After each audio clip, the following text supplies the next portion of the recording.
Hello everyone, welcome to my YouTube channel. My name is Upasana Sharma. So आप सबके DFCCL exams तो हो गए होंगे एंड आई विश सबके बहुत अच्छे होंगे। मोस्ट ऑफ द लोग क्वालिफाई करें। एक्चुअली मैं चाहती हूँ कि सारे लोग क्वालिफाई करें, बट इट्स नॉट पॉसिबल। सो सारे लोग जितनों ने भी मेहनत की है वो डेफिनेटली क्वालिफाई करेंगे और इस ऑर्गेनाइजेशन को डेफिनेटली ज्वाइन करेंगे। सो अभी क्या है ना, एग्ज़ाम देने के बाद से बहुत सारे लोग के डाउट्स आ रहे हैं कि मेडिकल को लेकर कि बहुत सारे लोग की सर्जरी हुई है या फिर और भी इश्यूज़ है, तो डिफरेंट टाइप्स के डाउट आ रहे हैं। क्या होता है ना कि हमारा जब पहला एग्ज़ाम होता है और हम बहुत ही कॉन्शियस होते हैं हर चीज़ को लेके, कुछ गलत ना हो जाए या फिर कुछ गड़बड़ ना हो जाए। सो इतना कॉन्शियस होकर एक एक चीज़ पे ध्यान देते हैं। सो इसी तरह से यहाँ पे हम मेडिकल को लेके आप बहुत ज़्यादा वरी कर रहे हो, बहुत सारे क्वेश्चंस आ रहे हैं आपके माइंड में, और बहुत सारे लोगों ने मेरे कमेंट सेक्शन में पूछा भी है कि ऐसा होगा तो क्या होगा, ऐसा होगा तो क्या होगा। सो ऐसे एक एक को मैं रिप्लाई तो करती हूँ, नो डाउट, बट फिर भी मे बी आपको क्लैरिटी ना मिल पाती हो या फिर आप ऐसा सोचते हो कि अभी मुझे और क्लैरिफिकेशन चाहिए या फिर ऐसा कुछ भी। सो मैंने सोचा कि चलो ठीक है, मैं एक वीडियो ही बना देती हूँ इस बात पे कि आपके जो डाउट्स है वो भी क्लियर हो जाए और आपके क्या क्या डाउट हो सकते हैं वो भी मैंने ऐड ऑन कर रही हूँ कि वो भी आपको क्लियर हो जाए। सो जो सबसे मोस्ट कॉमन डाउट आ रहा है कि मेरी आई सर्जरी हुई है तो क्या इशू होगा। सो मैं आपको बता दूँ, और मैंने अपनी एक वीडियो में भी डिस्कस किया है कि इज़ लेसिक सर्जरी अलाउड और नॉट। सो उन्होंने बहुत ही क्लियरली मेंशन किया है कि लेसिक सर्जरी अलाउड नहीं है। बट क्या होता है ना कि आपकी लेसिक सर्जरी हुई, आपके इश्यूज़ थे, आपका ऑपरेशन हुआ, आप उसको अवॉइड नहीं कर सकते थे। बट अभी क्या है कि आप गए मेडिकल के लिए, मे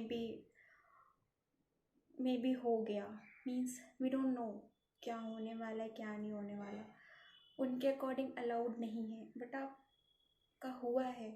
तो आप ये मत सोचो कि अरे मेरा तो हो गया है, मैं अभी क्या करूँगी या क्या करूँगा जाके वहाँ पे, मेरा तो होना नहीं। No, you should go, you have to go, कि मे भी हो जाए। And if you are satisfying their criteria then I don't think कि डिस्क्वालिफिकेशन होगा। सो एक्चुअली जब मेरा मेडिकल हुआ था, मेरे टाइम में जितने भी बैचमेट्स थे, तो उसमें से एक केस था जो डिस्क्वालिफिकेशन हुआ। एक्चुअली बहुत ही ज़्यादा आई इशू था, शायद इस वजह से डिस्क्वालीफाई हुआ। बट इतना कोई मैंने नहीं देखा था कि उसको माइनर सी इश्यूज़ हैं और वो डिस्क्वालीफाई हो गया या फिर ऐसा कुछ।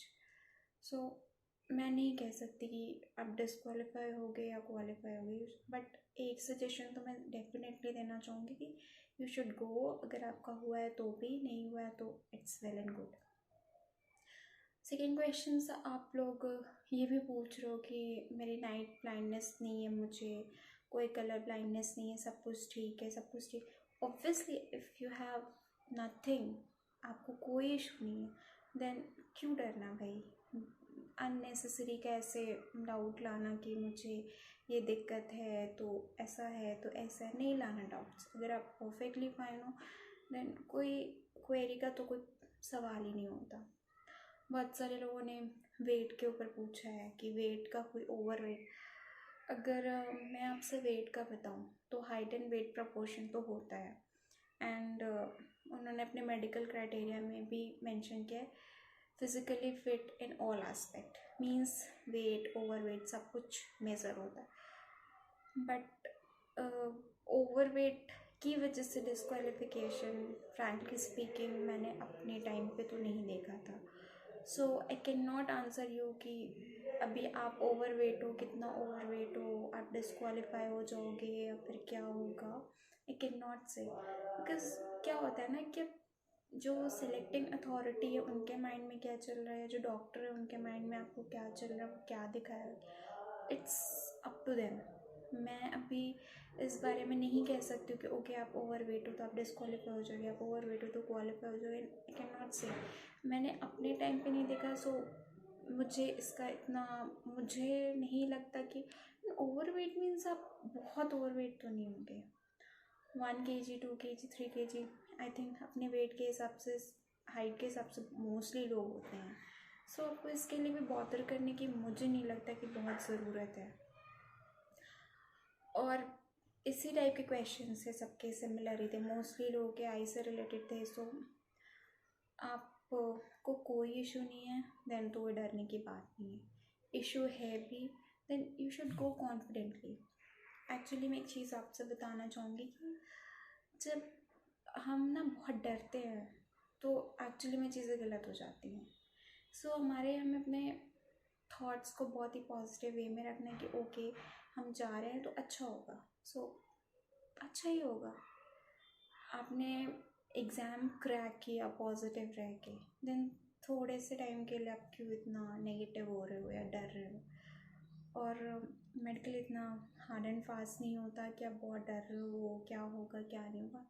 इट्स एब्सोल्युटली सब कुछ नॉर्मल होता है, बहुत ही अच्छे से होता है। आपको ऐसा कुछ भी डरने की ज़रूरत नहीं है। सो आप बिना किसी डरे हुए, बिना किसी डाउट के कॉन्फिडेंटली आप जाओ, अपना मेडिकल दो। जब भी आपको आता है रिजल्ट के बाद, जितने लोग को भी क्वालिफाई करते हैं मेडिकल के लिए कॉल कर किया जाता, वो जाओ। Still you have any query then you can definitely ask me and मैं कोशिश करूँगी कि उन सब के रिप्लाई करूँ। और मुझे उम्मीद है कि आपके मन में जो भी डाउट्स होंगे या फिर जो भी नेगेटिव थॉट्स होंगे वो थोड़े से कम हुए हों। एंड अगर आपको कोई भी क्वेश्चन फिर भी आ रहा है तो you can ask me. I will try to definitely answer your questions. So yes, stay positive and thank you for watching and please subscribe and share with your friends. And yeah, कोई भी query हो, again I'm saying you can ask me. I will definitely try to answer. Thank you very much.